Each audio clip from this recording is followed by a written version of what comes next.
क्या आपने कभी सोचा है कि हमारी जिंदगी का सबसे बड़ा सच क्या है? ना कल, ना परसों, बस एक ही पल, यही वर्तमान।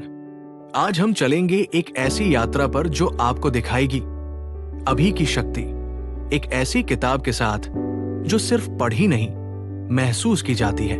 The power of now by Eckhart Tolle. तो चलिए इस अनुभव से भरे सफर की शुरुआत करते हैं। परिचय, अभी की शक्ति। नमस्ते, मैं आपका मार्गदर्शक हूं। आज हम एकहार्ट टोले की गहन और प्रेरणादायक पुस्तक द पावर ऑफ नाउ के विचारों की यात्रा पर चलेंगे। यह पुस्तक हमें सिखाती है कि सच्चा सुख, शांति और पूर्णता केवल वर्तमान क्षण में ही पाई जा सकती है। हमारा दिमाग हमें अतीत की यादों और भविष्य की चिंताओं में उलझाए रखता है, लेकिन सच्चाई ये है कि केवल अभी का क्षण ही वास्तविक है। इस स्क्रिप्ट में हम इस पुस्तक के मुख्य विचारों को समझेंगे और जानेंगे कि हम अपने जीवन को पूरी तरह से वर्तमान में कैसे जी सकते हैं। आइए इस यात्रा को शुरू करें। अध्याय 1, आप अपने दिमाग नहीं हैं। हमारा दिमाग एक शक्तिशाली उपकरण है। यह हमें सोचने, योजना बनाने और समस्याओं को हल करने में मदद करता है, लेकिन यह हमारा सबसे बड़ा शत्रु भी बन सकता है। हमारा मन लगातार विचारों से भरा रहता है।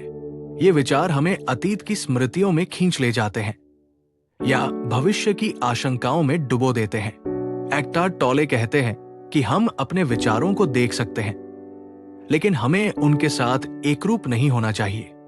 कल्पना करें कि आपका दिमाग एक आकाश है और विचार उसमें तैरते बादल हैं। बादल आते हैं और चले जाते हैं, लेकिन आकाश हमेशा वही रहता है। आपका सच्चा स्वरूप वो आकाश है, न कि वे विचार। जब हम अपने विचारों को देखना शुरू करते हैं तो हम उनसे अलग हो जाते हैं। उदाहरण के लिए, अगर आप गुस्से में हैं तो अपने गुस्से को देखें। उसे दबाने या उसमें डूबने की बजाय बस उसे एक बाहरी चीज की तरह देखें। ये कहें, मुझे गुस्सा आ रहा है, न कि मैं गुस्से में हूं। ये छोटा सा बदलाव आपको अपने दिमाग से अलग करता है। इस अभ्यास को शुरू करने के लिए एक शांत जगह पर बैठें, अपनी आंखें बंद करें और अपने विचारों को देखें। उन्हें जज न करें, उन्हें बदलने की कोशिश न करें। बस देखें कि वे कैसे आते हैं और चले जाते हैं। धीरे धीरे आप अपने दिमाग से अलग होने की शक्ति को महसूस करेंगे। ये शक्ति आपको अपने सच्चे स्वरूप से जोड़ेगी, जो शांति और जागरूकता से भरा है। अध्याय 2, चेतना, दुख से मुक्ति का रास्ता। हमारे जीवन में दुख का कारण हमारा दिमाग है। हम अतीत में हुई घटनाओं को बार बार याद करते हैं। हम भविष्य की चिंता करते हैं, लेकिन टोले कहते हैं कि सच्चाई यह है कि केवल वर्तमान क्षण ही वास्तविक है। अतीत अब केवल एक स्मृति है। भविष्य अभी आया नहीं है। जब हम पूरी तरह से वर्तमान में होते हैं तो दुख गायब हो जाता है। वर्तमान में जीने का मतलब है अपने आसपास की दुनिया को पूरी तरह से अनुभव करना। उदाहरण के लिए, जब आप सुबह की चाय पी रहे हो तो उस चाय के स्वाद पर ध्यान दें, उसकी गर्माहट को महसूस करें, उस पल को पूरी तरह से जिए। अपने दिमाग को भटकने न दें। अगर आपका दिमाग अतीत या भविष्य में जाता है तो उसे वापस लाएं। ये अभ्यास आपको दुख से मुक्ति दिला सकता है। टोले कहते हैं कि दुख का कारण हमारा मनोवैज्ञानिक समय है। हम अपने दिमाग में अतीत और भविष्य की कहानियां बनाते हैं। ये कहानियां हमें तनाव और दुख देती हैं, लेकिन जब हम वर्तमान में आते हैं तो ये कहानियां गायब हो जाती है। वर्तमान क्षण में कोई समस्या नहीं होती। उदाहरण के लिए, अगर आप अभी इस कहानी को सुन रहे हैं तो इस पल में क्या समस्या है? शायद कोई नहीं। यही वर्तमान की शक्ति है। अध्याय 3, अभी में प्रवेश करना। वर्तमान क्षण में जीना आसान लगता है, लेकिन ये इतना सरल नहीं है। हमारा दिमाग हमेशा भटकता रहता है। टोले हमें सिखाते हैं कि वर्तमान में आने के लिए हमें अपने शरीर को एक प्रवेश द्वार की तरह इस्तेमाल करना चाहिए। अपने शरीर की संवेदनाओं पर ध्यान दें, अपनी सांस को महसूस करें। जब आप अपनी सांस पर ध्यान देते हैं तो आपका दिमाग शांत हो जाता है।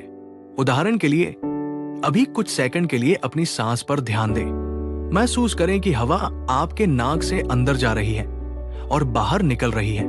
अपने सीने और पेट के हल्के से उठने और गिरने को देखें। ये छोटा सा अभ्यास आपको तुरंत वर्तमान में ला सकता है। एक और तरीका है अपने आसपास की चीजों को देखना।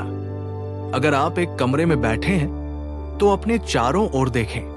दीवारों का रंग, फर्नीचर की बनावट, खिड़की से आती रोशनी, इन सब पर ध्यान दें। इन्हें बिना किसी विचार के देखें। अपने दिमाग को ये न बताने दें कि ये अच्छा है बुरा है। बस देखें। ये आपको वर्तमान क्षण में लाता है। अध्याय 4, दिमाग की रणनीतियां जो हमें अतीत में फंसाए रखती है। हमारा दिमाग हमें अतीत में फंसाए रखता है। हम बार बार पुरानी बातों को याद करते हैं।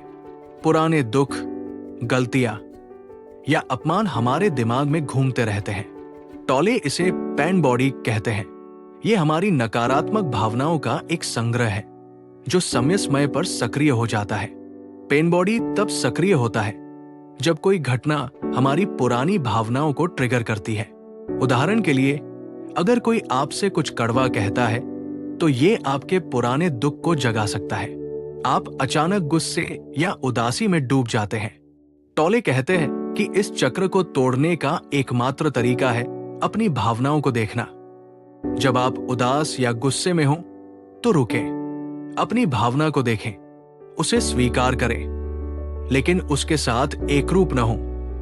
उदाहरण के लिए, अगर आपको गुस्सा आ रहा है तो कहें, मुझे गुस्सा आ रहा है। उसे जज न करें, उसे बदलने की कोशिश न करें, बस उसे देखें। धीरे धीरे वो भावना कमजोर हो जाएगी। ये अभ्यास आपको पेन बॉडी के चक्र से मुक्त कर सकता है। अध्याय 5, वर्तमान क्षण में उपस्थिति। वर्तमान क्षण में उपस्थित रहना एक कला है। टॉले कहते हैं कि हमें अपने दिमाग को एक उपकरण की तरह इस्तेमाल करना चाहिए, न कि उसे अपना मालिक बनाने देना चाहिए। जब हम अपने दिमाग को नियंत्रित करते हैं तो हम अपने जीवन को भी नियंत्रित कर सकते हैं। वर्तमान में उपस्थित रहने का एक तरीका है ध्यान। ध्यान का मतलब केवल बैठकर आंखें बंद करना नहीं है। आप अपने रोजमर्रा के कामों में भी ध्यान कर सकते हैं। उदाहरण के लिए, जब आप खाना बना रहे हो तो हर कदम पर ध्यान दें। सब्जियों को काटने की आवाज, चाकू की गति, खाने की खुशबू, इन सब को महसूस करें। यह आपको वर्तमान में लाता है। एक और तरीका है अपनी इंद्रियों का उपयोग करना। अपने आसपास की आवाजों को सुने। पक्षियों की चहचहाहट, हवा का शोर या दूर से आती किसी गाड़ी की आवाज। इन सब को बिना किसी विचार के सुने। ये आपको अपने दिमाग से अलग करता है और वर्तमान में लाता है। अध्याय 6, भीतरी शरीर का महत्व। टॉले हमें अपने भीतरी शरीर से जुड़ने की सलाह देते हैं। हमारा भीतरी शरीर वो ऊर्जा है जो हमारे शरीर में बहती है। इसे महसूस करने के लिए अपने शरीर के किसी हिस्से पर ध्यान दें। उदाहरण के लिए, अपने हाथों को देखें। अब अपनी आंखें बंद करें और अपने हाथों में हल्की सी गुदगुदी या गर्मी को महसूस करें। ये आपका भीतरी शरीर है। जब हम अपने भीतरी शरीर से जुड़ते हैं तो हम अपने दिमाग से अलग हो जाते हैं। ये हमें गहरी शांति और स्थिरता देता है। ये अभ्यास हमें वर्तमान क्षण में जीने में मदद करता है। उदाहरण के लिए, जब आप तनाव में हो तो अपने शरीर पर ध्यान दें। अपनी सांस को महसूस करें। अपने पैरों को जमीन पर महसूस करें। यह आपको तुरंत शांत करेगा। अध्याय 7, समय के बिना जीना। समय एक मानसिक अवधारणा है। टॉले कहते हैं कि हमें समय के बंधन से मुक्त होना चाहिए। अतीत और भविष्य केवल हमारे दिमाग में है। वास्तव में केवल वर्तमान ही है। जब हम समय के बंधन से मुक्त होते हैं तो हम अपने जीवन को पूरी तरह से जी सकते हैं। समय से मुक्त होने का मतलब ये नहीं है कि हम अपनी जिम्मेदारियों को छोड़ दें। इसका मतलब है कि हम अपने काम को पूरी जागरूकता के साथ करें। उदाहरण के लिए, अगर आप एक प्रोजेक्ट पर काम कर रहे हैं तो उसे पूरी तरह से वर्तमान में करें। भविष्य के परिणामों की चिंता न करें। यह आपको तनाव से मुक्त करेगा। टॉले कहते हैं कि समय का भ्रम हमें दुख देता है। हम हमेशा सोचते हैं कि सुख भविष्य में है, जब मुझे ये मिलेगा तब मैं खुश होऊंगा। लेकिन सुख अभी में है। इसे अनुभव करने के लिए हमें अभी के क्षण को अपनाना होगा। अध्याय 8, रिश्तों में वर्तमान क्षण। हमारे रिश्ते भी वर्तमान क्षण में जीने से बेहतर हो सकते हैं। टॉले कहते हैं कि सच्चा प्यार केवल वर्तमान में ही पाया जा सकता है। जब हम अपने रिश्तों में पूरी तरह से उपस्थित होते हैं तो हम अपने प्रियजनों को सचमुच देखते हैं। उदाहरण के लिए, जब आप अपने दोस्त या परिवार के साथ बात कर रहे हो तो अपने फोन को दूर रखें। उनकी बातों को पूरी तरह से सुनें, उनकी भावनाओं को महसूस करें। अगर आपका दिमाग भटक रहा है तो उसे वापस लाएं। यह आपके रिश्तों को गहरा और सार्थक बनाएगा। रिश्तों में अक्सर दुख का कारण हमारी अपेक्षाएं होती हैं। हम चाहते हैं कि दूसरा व्यक्ति हमारे हिसाब से व्यवहार करे, लेकिन टॉले कहते हैं कि हमें दूसरों को वैसे ही स्वीकार करना चाहिए जैसे वे हैं। जब हम बिना शर्त प्यार करते हैं तो हमारे रिश्ते सुख और शांति से भर जाते हैं। अध्याय 9, मृत्यु और अनंत जीवन। टॉले कहते हैं कि मृत्यु केवल एक भ्रम है, हमारा सच्चा स्वरूप अनंत है। जब हम वर्तमान क्षण में जीते हैं तो हम मृत्यु के डर से मुक्त हो जाते हैं। वर्तमान क्षण में कोई अतीत या भविष्य नहीं होता, इसलिए मृत्यु का डर भी गायब हो जाता है। मृत्यु के बारे में सोचने की बजाय हमें जीवन को पूरी तरह से जीना चाहिए। हर पल को एक उपहार की तरह देखें। उदाहरण के लिए, जब आप सुबह उठते हैं तो सूरज की रोशनी को देखें, हवा को महसूस करें। इन छोटे छोटे पलों में जीवन की सुंदरता छिपी है। ये हमें जीवन के प्रति कृतज्ञता सिखाता है। अध्याय 10, आत्मज्ञान का अर्थ। आत्मज्ञान कोई जादुई अवस्था नहीं है, ये केवल वर्तमान क्षण में पूरी तरह से उपस्थित रहने की कला है। टॉले कहते हैं कि आत्मज्ञान हमारे भीतर पहले से ही मौजूद है। हमें बस अपने दिमाग को शांत करना है और अपने सच्चे स्वरूप से जुड़ना है। आत्मज्ञान का रास्ता सरल है, लेकिन ये आसान नहीं है। इसके लिए अभ्यास और समर्पण चाहिए। हर दिन कुछ पल वर्तमान में बिताएं। अपनी सांस पर ध्यान दें, अपने विचारों को देखें, लेकिन उनके साथ एकरूप न हो। अपने भीतरी शरीर से जुड़े। धीरे धीरे आप अपने जीवन में एक गहरी शांति और सुख का अनुभव करेंगे। निष्कर्ष, अभी की शक्ति को अपनाएं। द पावर ऑफ नाउ हमें सिखाती है कि सच्चा सुख और शांति केवल वर्तमान क्षण में ही मिल सकती है।